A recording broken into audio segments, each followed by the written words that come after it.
नमस्कार दोस्तों, आप सभी का हमारे चैनल गश ऑफ नॉलेज में स्वागत है। दोस्तों, आज हम आपको बताने वाले हैं सूक्ष्म भिन्नार्थक शब्द।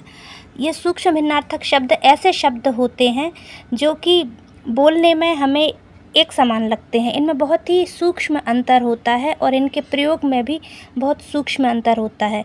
यदि हम इस अंतर पर ध्यान नहीं देते हैं तो ऐसे शब्दों का अर्थ पूरी तरह से गलत हो जाता है। तो चलिए कुछ ऐसे शब्द आज हम आपके लिए लेकर आए हैं जो इस प्रकार हैं। जैसे हमारा पहला शब्द है संकर, शंकर। तो संकर का अर्थ होता है मिश्रित और शंकर का अर्थ होता है शिव। तो संकर का एक उदाहरण लेंगे हम। जैसे कुछ जातियां होती हैं जो मिली हुई होती हैं, उन्हें हम वर्ण संकर कहते हैं। और शंकर का अर्थ होता है शिव। जैसे कि भगवान शंकर जी ने कैलाश पर्वत पर तपस्या की थी और जो माँ पार्वती जी के जो पति हैं उनको भगवान शंकर। अगला शब्द है हमारा सीता, सीता।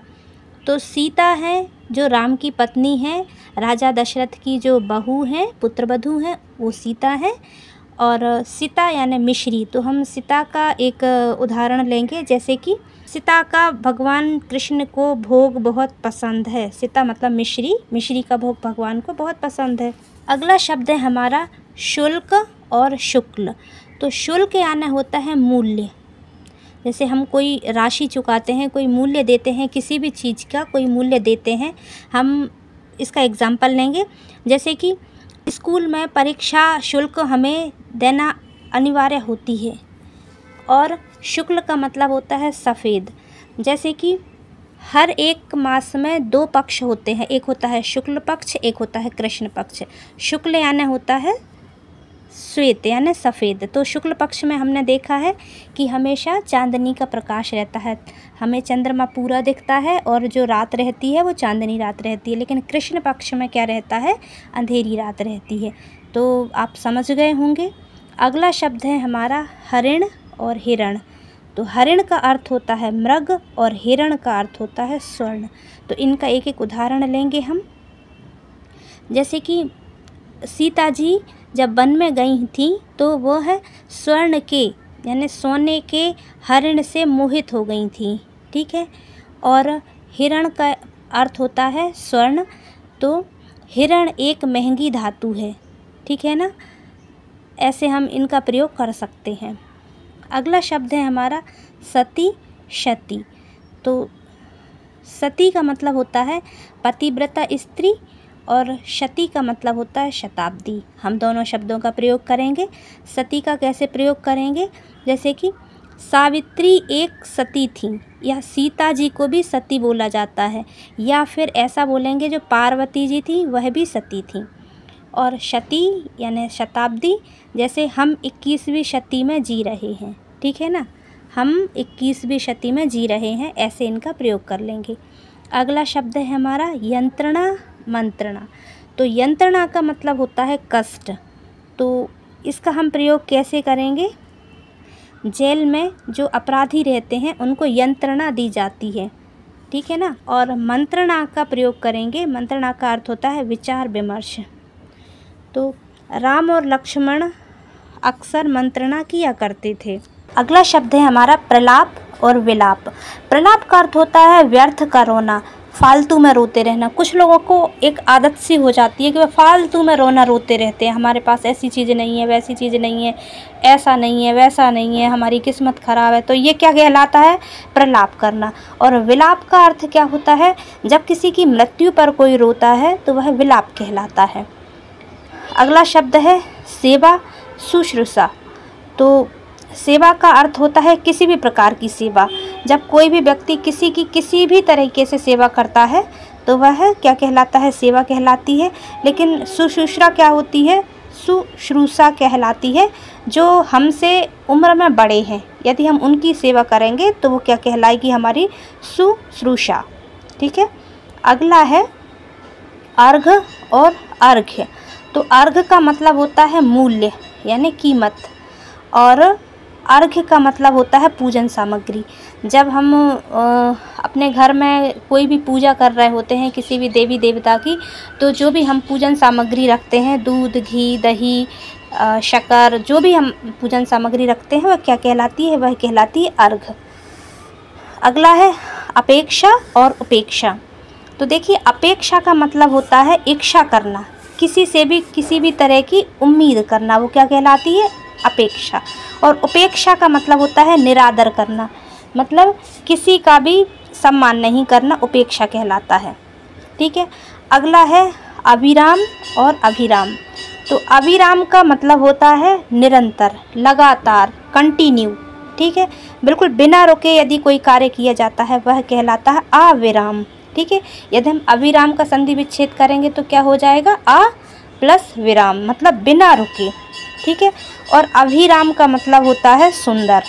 जैसे हम मानते हैं कि जो हमारे राम जी हैं वो अभिराम है। ठीक है, तो अभिराम का मतलब होता है सुंदर। अगला शब्द है हमारा आभरण, आमरण। तो आभरण का अर्थ होता है आभूषण, गहने।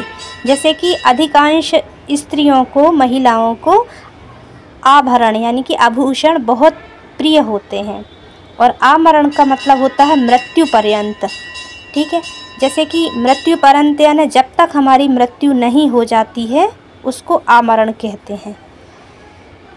अगला शब्द है हमारा कांति, क्रांति। तो देखिए कांति का मतलब होता है सुंदरता। जैसे हम किसी का बोलते हैं, किसी का भी, कि उसके चेहरे पर कितनी कांति है। कांति मतलब सुंदरता। जैसे माना जाता है कि कृष्ण भगवान ले लीजिए, कृष्ण भगवान के जो चेहरा है, उनका मुख है, उस पर बहुत कांति है। ठीक है, और क्रांति का मतलब होता है विद्रोह करना। ठीक है, लड़ाई करना। अगला शब्द है हमारा कृति और कृति। तो देखिए कृति का मतलब होता है रचना करना।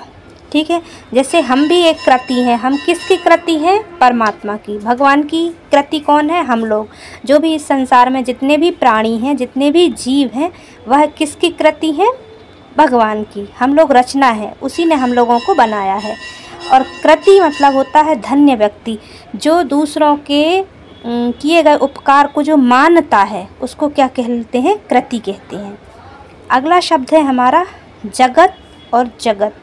देखिए जगत जो है उसमें हलंत लगा हुआ है ता में, तो इसका मतलब होता है संसार। ठीक है, और जगत, जगत का मतलब होता है कुएं की मुंडेर। अक्सर आपने देखा होगा जो कुएं बने रहते हैं, तो कुएं का जो चारों ओर एक ऊंची दीवार सी उठी होती है छोटी सी, उसको हम क्या बोलते हैं? मुंडेर बोलते हैं। तो उसी को हम जगत भी कहते हैं। अगला शब्द है हमारा देव, दैव। तो देव का मतलब होता है देवता। देवता जैसे आप जानते ही हैं, हमारे देवताओं की हम पूजा किया करते हैं, आराध्य हैं जो हमारे, उनको देवता कहा जाता है, देव कहते हैं। और दैव का मतलब होता है भाग्य। भाग्य मतलब जो आलसी व्यक्ति रहते हैं ना, वो अक्सर अपने मतलब किस्मत के ऊपर रहते हैं। मानते हैं किस्मत एक चीज़ होती है, लेकिन हमें हर चीज़ किस्मत के ऊपर हमेशा नहीं बैठे रहना चाहिए, भाग्य के ऊपर हमेशा निर्भर नहीं रहना चाहिए, क्योंकि भाग्य भी यही कहता है कि हमें कर्म भूमि है, हम कर्म भूमि में आए हैं तो हमें कर्म करना ही पड़ेगा। अगला शब्द है हमारा निर्माण, निर्वाण। तो निर्माण का अर्थ होता है बनाना, किसी भी चीज़ को बनाना। जैसे कि शिक्षक राष्ट्र का निर्माण करता है, ठीक है ना। और निर्वाण का मतलब होता है मोक्ष। जैसे कि हम इंसान हैं, तो हम इंसान हैं तो हम लोगों का जो भी कर्म करते हैं तो हम इसी इच्छा से करते हैं कि हमें अंत में निर्वाण प्राप्त हो, मतलब मोक्ष प्राप्त हो। ठीक है, अगला शब्द है हमारा लक्ष्य और लक्ष्य। तो लक्ष्य का मतलब होता है उद्देश्य, हमारे जीवन का क्या उद्देश्य है। ठीक है, विद्यार्थियों का भी कोई उद्देश्य होता है, हर व्यक्ति का कोई ना कोई उद्देश्य होता है, और हमें बिना उद्देश्य के मतलब ज़िंदगी जीना भी नहीं चाहिए। हर इंसान का कुछ ना कुछ लक्ष्य होना चाहिए जीवन में। और लक्ष्य का मतलब होता है लाख। लाख समझते होंगे आप, जैसे कि कौरवों ने पांडवों के लिए वो लक्ष्य लाख का महल बनवाया था। ठीक है, या लाख की चूड़ियाँ भी आती हैं तो उसको लाख बोलते हैं। लाख एक धातु मानी गई है। अगला शब्द है हमारा सर, शर। तो देखिए सर का मतलब होता है तालाब और शर का मतलब होता है बाण। अगला शब्द है हमारा नियत, नियति, नियत। तो सबसे पहले हम नियत का अर्थ समझ लेते हैं। नियत का अर्थ होता है समय, टाइम। ठीक है, और फिर अगला है हमारा नियति। नियति का मतलब होता है भाग्य, किस्मत। जो हमारे भाग्य में लिखा होता है। कुछ चीज़ें होती हैं जो हमें नियति से ही मिलती हैं, मतलब किस्मत से ही मिलती हैं, ठीक है। और अगला है नियत। नियत का मतलब होता है इरादा, जैसे मंशा। कुछ लोग होते हैं ना, वो बोलते हैं कि उसकी नियत सही नहीं है या उसकी नियत बहुत साफ़ है, ठीक है, मतलब उसकी मंशा। तो दोस्तों, ये थी हमारे सूक्ष्म भिन्नार्थक शब्दों की एक छोटी सी वीडियो। और हमारा उद्देश्य किसी को भी किसी तरीके से मानसिक आघात करना नहीं है। हमारा उद्देश्य सिर्फ आपको समझाना है।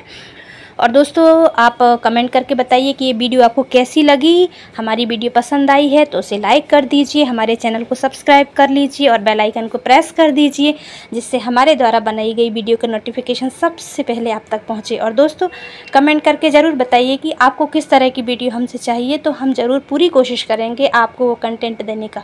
पूरी वीडियो देखने के लिए बहुत बहुत धन्यवाद।